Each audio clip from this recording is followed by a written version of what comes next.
Do you ever consider making portraits of white more religious?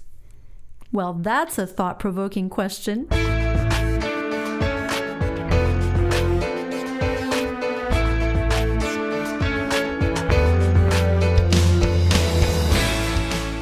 Hi, this is Eric Copeland, president of Creative Soul Records in Nashville, Tennessee, and you're listening to the Brand New Me podcast.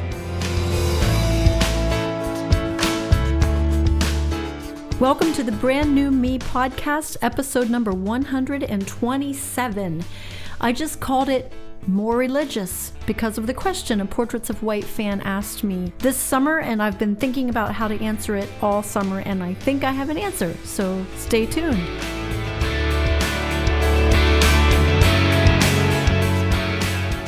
So I'm going to answer your question in the form of a question. What makes you feel like something is religious? Is it what you wear? Is it what you don't wear? Is it what you eat or refrain from eating? Is it what you say? Is it what you feel? Do you feel religious when you're in a certain building, or when you're out in the woods, or when you're driving around, or listening to music?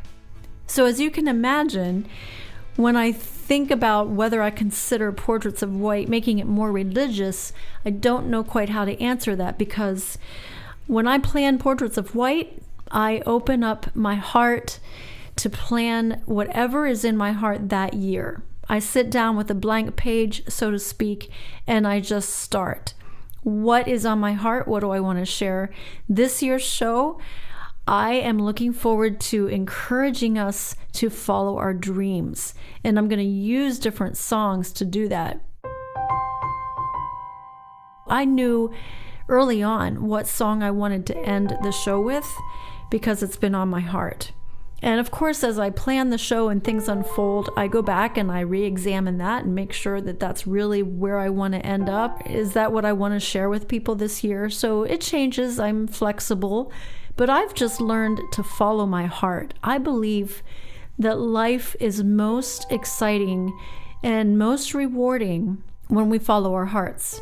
Because if we believe that God formed us and fashioned us for a purpose and created us with gifts and callings, when we fulfill those and follow those, it is a pleasing offering of worship to Him.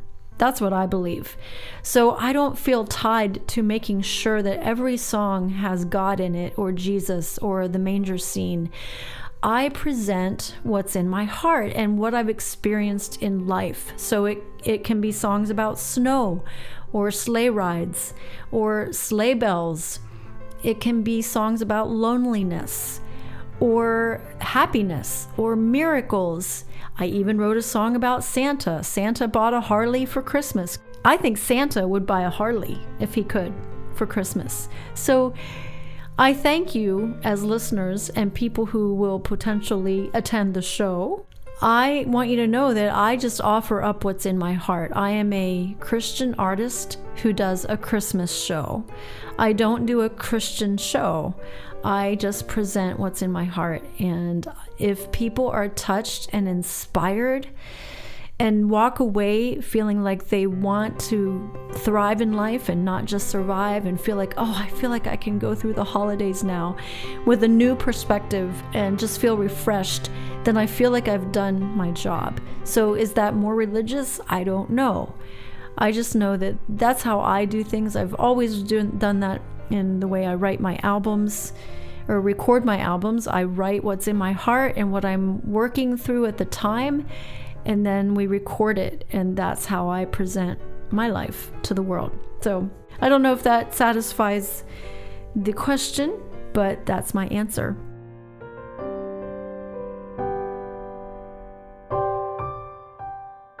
This week, in my journal entry that I'm sharing from, again, it's very interesting how this kind of lines up with this question, and I didn't plan it this way.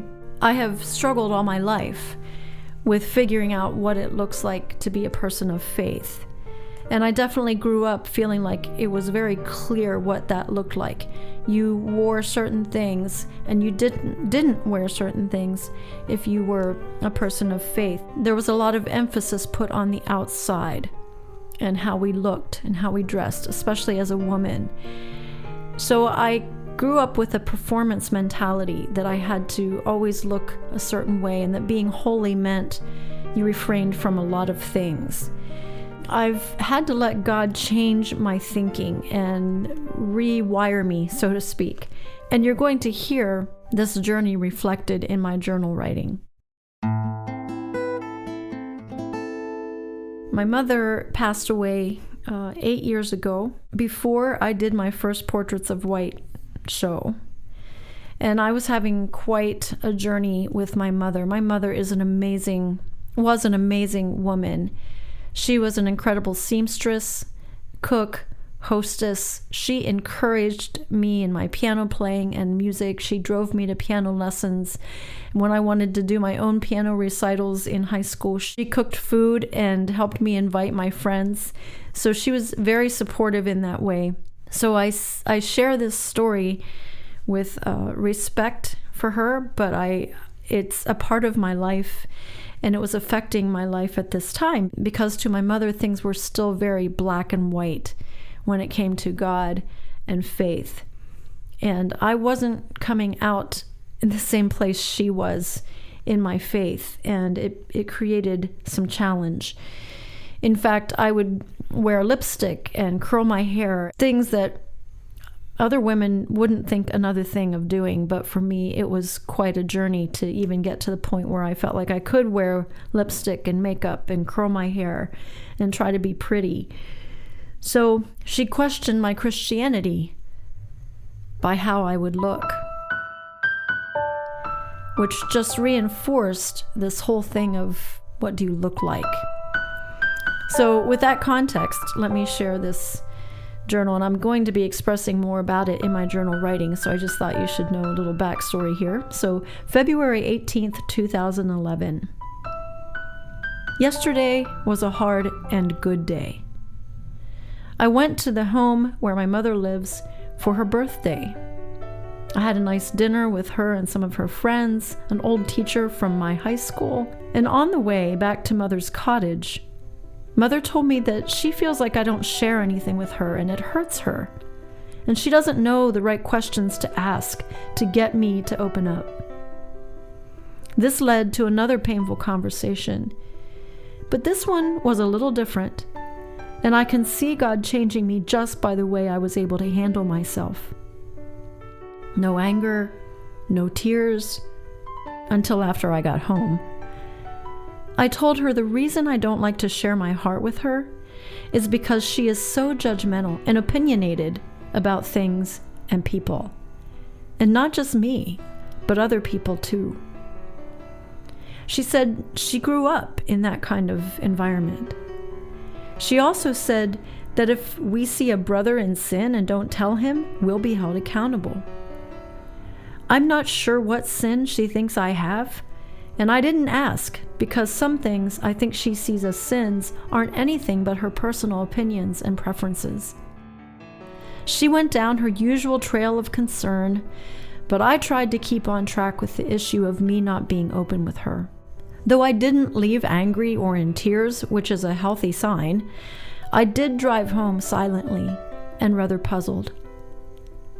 How can my mother be so narrow-minded and unloving? I so need unconditional love. I want to continue to experience your love more and more, Daddy, so that I can truly give it out, especially to her. Today, I felt heavy-hearted, but I called her late in the afternoon and asked her how she was doing, and addressed the conversation again. I told her that I want to be able to open my heart up to her, and that being honest with her yesterday actually helped me to feel as if I can try to be more open. So I told her about my songs of love that I'm working on today, and she asked more questions about that. It's a good start and much better than it used to be, but there's more that needs to happen. Father, please may this be the beginning to a wonderful miracle of healing between her and I.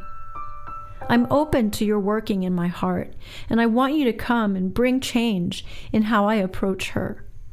Please help me, change me, soften me, and most of all, thank you for the signs of growth in your love, small as they may be.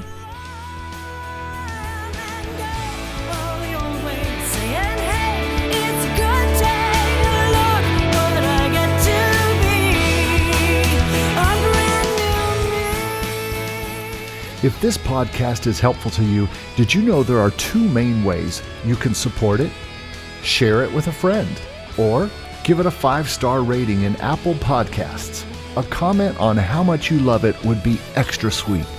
Thank you for listening to the Brand New Me podcast. I want to feel what it's like to fly. I'm letting go.